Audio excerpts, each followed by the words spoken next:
Donc c'est M. Cayazo de Lille. La création d'un réseau de recours en chirurgie bariatrique autour d'un centre expert permet de diminuer la mortalité liée aux complications post-opératoires. L'expérience de Lille. Bonjour à tous. Merci de nous accueillir ici dans la maison des chirurgiens. J'ai l'honneur de rapporter ce qui est pour nous à Lille, avec François Patou, Fanny Torres, nos chefs de clinique, nos internes, une belle aventure chirurgicale et une belle aventure aussi humaine. La chirurgie bariatrique connaît un énorme essor depuis une dizaine d'années, avec une augmentation très importante du nombre d'actes, ceci lié aux bénéfices très importants en termes de perte de poids, en termes d'amélioration des comorbidités, en termes d'amélioration de la qualité de vie et aussi de la survie à moyen et long terme. Parallèlement, se sont associées une augmentation des complications liées à cette chirurgie et une augmentation aussi de la mortalité liée à cette chirurgie. Alors si on considère que la complication est finalement consubstantielle de la chirurgie, qu'elle arrive, qu'il faut savoir la gérer, la mortalité qui est associée et qui, dans le cas de la chirurgie bariatrique, concerne des personnes qui étaient éligibles à cette chirurgie fonctionnelle, donc des personnes en bon état général, sans tare majeure, en pratique souvent des jeunes femmes, mères de famille, eh bien cette mortalité devient strictement inacceptable. Ici, un article que notre collègue Andrea Lazzati, avec son équipe, avait publié dans Sorgerie, à partir de données du PMSI, des données françaises. Vous voyez une augmentation de l'activité en chirurgie bariatrique qui atteint en 2015 environ 50 000 cas par an, et une mortalité dont le taux moyen est d'environ 0,7 pour 1000, à peu près aux alentours de 1 pour 1000. Alors, nos collègues transatlantiques se sont déjà posé cette question face à la mortalité associée à la chirurgie bariatrique. Leur démarche a été de créer des centres accrédités et d'évaluer si cette accréditation avait un intérêt en termes d'amélioration, notamment de la mortalité et des complications.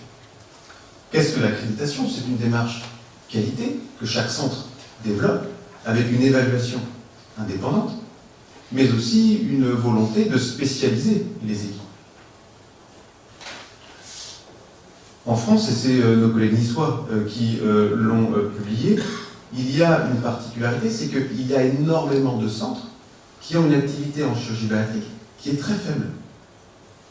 En 2014, 164 centres avaient une activité inférieure à 30 procédures par an. Nous avons donc décidé, non pas forcément de diminuer le nombre de centres et de tout regrouper cette activité qui est majeure, qui est énorme, d'ailleurs, qui ne pourrait pas aujourd'hui être regroupée dans quelques centres, mais plutôt d'accompagner les centres dont le volume était plus réduit et de leur apporter en complément la capacité de prendre en charge leurs complications les plus sévères. Ici, l'activité au sein de ce réseau Océan, qui est un réseau dans le Nord-Pas-de-Calais, qui n'inclut pas tous les établissements du Nord-Pas-de-Calais, mais un bon nombre. Eh bien, vous voyez, 3500 interventions en 2014, c'est un tiers de l'activité de toute la Suède. C'est la moitié de l'activité de toute l'Italie. Bien, sont inclus dans ce réseau Océan des établissements publics et privés. D'ailleurs, vous remarquerez qu'ils sont principalement privés, que leur taille, leur activité est très variable et que ces établissements sont répartis de manière assez homogène dans notre région. En quoi consiste ce réseau, cet accord qui est passé entre le centre de référence, en l'occurrence le CHRU Lille, et chaque établissement? Il est en deux parties. Une première partie, les devoirs, entre guillemets, du CHRU. Une astreinte d'un centre spécialisé en obésité, 24 sur 24, 7 jours sur 7, pour prendre en charge le patient, mais aussi simplement pour un avis, parfois juste téléphonique, parfois même en préopératoire. des transferts en réanimation facilités. On squeeze ce temps perdu à négocier les transferts et on se charge de la réintervention. Il y a un dialogue entre la réanimation, la chirurgie, l'endoscopie et le chirurgien initial. En contrepartie, chaque hôpital intègre une revue mortalité tous les 6 mois et a accès à une réunion pluridisciplinaire mensuelle pour les cas les plus difficiles. Je vous présenterai les résultats en 3 parties. D'abord, un état des lieux que nous avions fait en 2012, qui avait conclu à essayer d'harmoniser certaines pratiques. Une étude pilote que nous avions menée sur 2013-2014, sur un nombre un peu plus réduit de patients. Nous avions pu aller, je dirais, dans les détails. Et puis un bilan d'activité de 2013 à 2016 sur les 224 patients que nous avons pris en charge. Alors d'abord, l'état des lieux en 2012.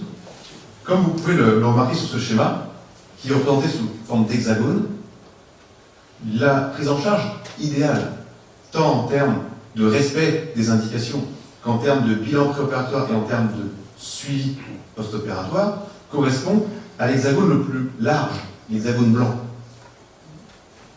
Vous remarquez que en orange, vous avez les centres qui, dans notre cas de notre réseau, avaient déjà une accréditation faite par la SOFCOM, la société savante, la société savante en chirurgie de l'obésité. En bleu, vous avez ceux qui n'étaient pas accrédités et vous voyez que finalement, si on compare l'hexagone bleu à l'hexagone orange, on peut dire qu'il y a encore du travail. Et puis si on compare les deux autres à l'hexagone idéal, le blanc, eh bien on dirait que personne n'est parfait et qu'il faut que l'on s'améliore tous. Dans le cadre de l'étude pilote de 2013 à 2014, 76 patients avaient été revus. Ces 76 patients correspondent, dans le cadre de la région, l'activité régionale, à 16% des complications. C'est-à-dire que 16% des patients qui ont une complication ont été confiés au réseau. 96% de ces patients avaient une complication relativement sévère nécessitant une reprise en charge, le plus souvent chirurgicale.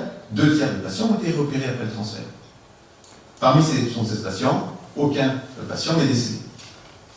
Après un suivi d'un plus de 9 mois, on a constaté que 67% des patients que nous avions pris en charge, qui ont été transférés au CHRU, ont finalement bénéficié d'un suivi auprès de leur chirurgien initial. Ça veut dire que ce transfert s'est finalement intégré parfaitement dans une prise en charge globale, et c'est le chirurgien initial qui a gardé la main.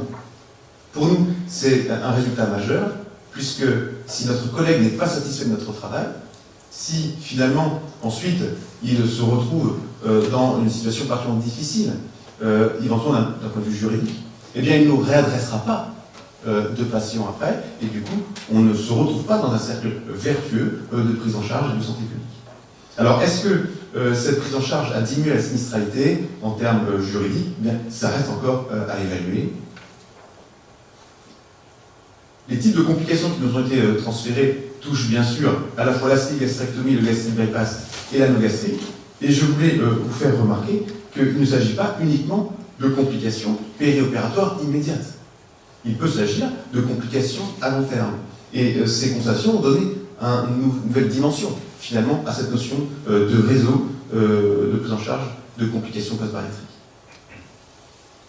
Un aspect financier, qui est un aspect non négligeable, puisque nous avions dû évaluer les bénéfices de cette prise en charge, puisque cette astreinte, 24 sur 24, 7 jours sur 7, a un coût pour l'ARS, c'est l'ARS qui finance entièrement cette astreinte. La durée de séjour, 21 jours, mais vous voyez, ça va de 1 jour à 184 jours. La recette par patient est d'environ de 18 000 €, ce qui, en résumé, correspond à un patient qui, pour l'institution, est un patient qui amène une recette importante. Et donc, l'institution, l'administration, trouve un intérêt à soutenir ce type d'initiative. En 2013-2016, si on trace un bilan de notre activité, 224 patients ont été pris en charge, la mortalité intra-hospitalière à 30 jours, évaluée par le PMSI, et je remercie notre collègue, le docteur Chazard, de Lille, qui a pu me transmettre ces informations. La mortalité dans le Nord-Pas-de-Calais est évaluée à 0,48 pour 1000. Dans le reste de la France, à 0,8 pour 1000. La mortalité à 90 jours est un petit peu moins différente. Alors, il s'agit bien sûr d'effectifs très réduits, de quelques décès par an, et donc du coup, ça ne sera jamais statistiquement significatif. Alors, juste en termes de conclusion, pour vous dire que ce réseau humain a permis aussi d'avoir un levier recherche, et nous avons, dans le cadre de ce réseau, effectué un travail prospectif randomisé sur les complications liées à l'anneau-gastrique, qui a été publié cette année en novembre dans la revue Annales de Surgery. Il ne me reste plus qu'à remercier toute l'équipe et attendre vos questions. Je vous remercie.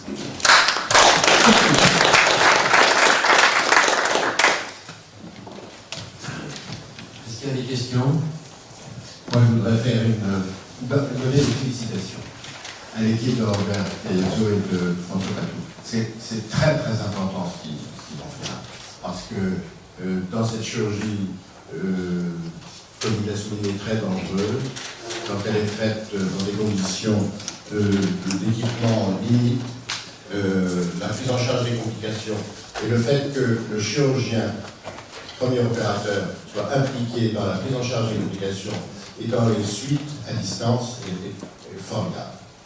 Sur le plan humain, sur le plan professionnel, pour les malades, c'est une très très belle réalisation. Oui. Moi aussi, j'ai vraiment beaucoup apprécié, et ce que vient de souligner Philippe me semble en effet très important, c'est-à-dire que habituellement, quand les présentateurs parlent d'un service expert, ça sous-entend que finalement, il faut fermer ceux qui ne le sont pas. Or, tu nous as dit l'inverse, et je trouve que c'est assez original dans la problématique. Et au fond, j'ai tendance à penser que cette expérience pourrait être étendue à d'autres spécialités où il y a des risques inhérents à la chirurgie et qui souvent, en disant bon, c'est pas un centre expert, on n'en parle plus. C'est-à-dire qu'on peut transférer un petit peu l'expertise dans la mesure où l'autre centre en a besoin. En fait, il faut combler le gap. À mon sens, on peut avoir un résultat qui D'abord, bravo, c'est un très bel exemple d'organisation qui est vraiment qui semble porter ses fruits. Une toute petite question, je veux réapparaître, les revenus de mortalité et de morbidité qui en France sont difficiles à mettre en place. Est-ce qu'elles marchent bien? Est-ce qu'elles apportent? Est-ce qu'il y a des conclusions qui permettent de modifier votre stratégie? Alors, très brièvement, un exemple majeur, purement technique, c'est-à-dire que certains patients doivent être réopérés car ils sont instables. Donc ils sont réopérés dans le premier centre. La plupart du temps, on les réopère juste après, mais après que l'orage soit passé. Et donc cette première opération faite par notre collègue nécessitait une coordination avec nous, puisque en passant derrière, il fallait qu'on sache précisément ce qu'il avait fait et que finalement qu'ils commencent en fait la prise en charge que nous aurions fait. Et donc du coup, ces revues morbide-mortalité ont permis de préciser et d'avoir une stratégie chirurgicale en un temps ou en deux temps, mais une prise en charge chirurgicale globale. Et donc ça, c'est l'un des points importants de cette revue de morbide-mortalité. On revient à la RMM, là. C'est une vraie RMM ou c'est une revue de complications post-opératoires? Parce que c'est ça la difficulté de mettre en place la RMM, c'est que ça... Il y a beaucoup de personnes qui veulent apparaître dans cette RMM. La plupart du temps, la revue de morbide-mortalité, c'est des contre-chirurgiens anesthésistes. Oui, alors d'un point de vue organisationnel, l'un des gros points forts de la RMM, c'est de pouvoir mettre en évidence des anomalies organisationnelles. Il est vrai que ne sont présents à cette RMM que principalement que des chirurgiens et des anesthésistes, des endoscopistes aussi. Néanmoins, j'ai envie de dire qu'il y a tellement de travail en termes d'anomalies de l'organisation entre chirurgiens, endoscopistes et anesthésistes que on a encore un petit peu de temps avant de faire entrer dans la boucle l'administration. Oui, je vais reprendre la parole. C'était également un très très bel exemple de réorganisation territoriale de la chirurgie et du partenariat public et privé avec réorganisation territoriale à laquelle l'Académie est très sensible. Nous y travaillons avec la Fédération hospitalière de France et la Fédération d'hospitalisation privée. Nous essayons de les mettre ensemble pour arriver à réorganiser ça. Et ce partage des complications est un très très bel exemple concret pour justifier une remise à plat de l'organisation territoriale de la chirurgie.